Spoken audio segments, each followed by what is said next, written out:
ദൈവ തിരുനാമത്തിന് മഹത്വമുണ്ടാകട്ടെ. ഏവർക്കും ഹെർമിറ്റ്സ് ടോക്സിലേക്ക് സ്വാഗതം.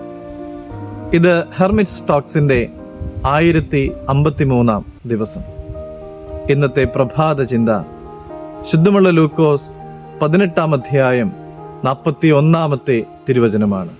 അവൻ അടുക്കൽ വന്നപ്പോൾ ഞാൻ നിനക്ക് എന്ത് ചെയ്യണം എന്ന് ചോദിച്ചു. കർത്താവേ, എനിക്ക് കാഴ്ച കിട്ടണം എന്ന് അവൻ പറഞ്ഞു. യേശുതമ്പുരാൻ യെരിഹോയിലേക്ക് പോകുമ്പോൾ വഴിയരികിൽ യാചിച്ചിരുന്ന ഒരു അന്ധൻ യേശുതമ്പുരാനോട്, കർത്താവേ, ദാവീദ് പുത്ര, എന്നോട് കരുണയുണ്ടാകണമേ എന്ന് യാചിക്കുമ്പോൾ യേശുതമ്പുരാൻ അവനോട് ചോദിക്കുകയാണ്, ഞാൻ നിനക്ക് എന്ത് ചെയ്യണം? ദൈവമായവനും എല്ലാം അറിയുന്നവനുമായ യേശുതമ്പുരാൻ ഇങ്ങനെ ചോദിക്കുമ്പോൾ എല്ലാവരെയും പ്രതികരിക്കുവാനായിട്ട് അവൻ പ്രാപ്തനാക്കുന്നു എന്നുള്ളത് വ്യക്തമാണ്. തൻ്റെ ശിഷ്യനായ അന്ത്രയോസിനോട് ചോദിച്ചു, നിങ്ങൾ എന്ത് അന്വേഷിക്കുന്നു?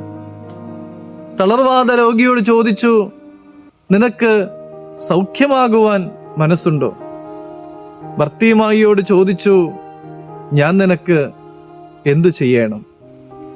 യേശുതമ്പുരാന്റെ ഈ ആദ്യ ചോദ്യത്തിനോട് പ്രതികരിച്ചവർക്കെല്ലാം രൂപാന്തരം സംഭവിക്കുന്നുണ്ട്. യിരെമ്യാ പ്രവചനം 33:3 ഇങ്ങനെ നമ്മൾ കാണുന്നുണ്ട്, നീ എന്നെ വിളിക്കുമ്പോൾ ഞാൻ നിന്നോട് ഉത്തരം പറയും.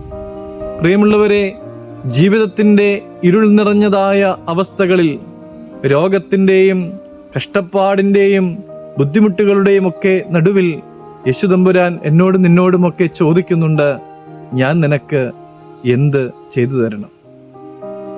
നിന്റെ വിശ്വാസം നിന്നെ രക്ഷിച്ചു എന്ന് യേശുതമ്പുരാൻ പറയത്തക്ക വിധം നമ്മുടെ ജീവിതത്തിൻ്റെ വഴികളെ ക്രമീകരിക്കുവാനായിട്ട് എനിക്കും നിങ്ങൾക്കുമൊക്കെ സാധിക്കട്ടെ. അതിന് ദൈവം തമ്പുരാൻ നമ്മെ പ്രാപ്തരാക്കട്ടെ. ദൈവം അനുഗ്രഹിക്കട്ടെ.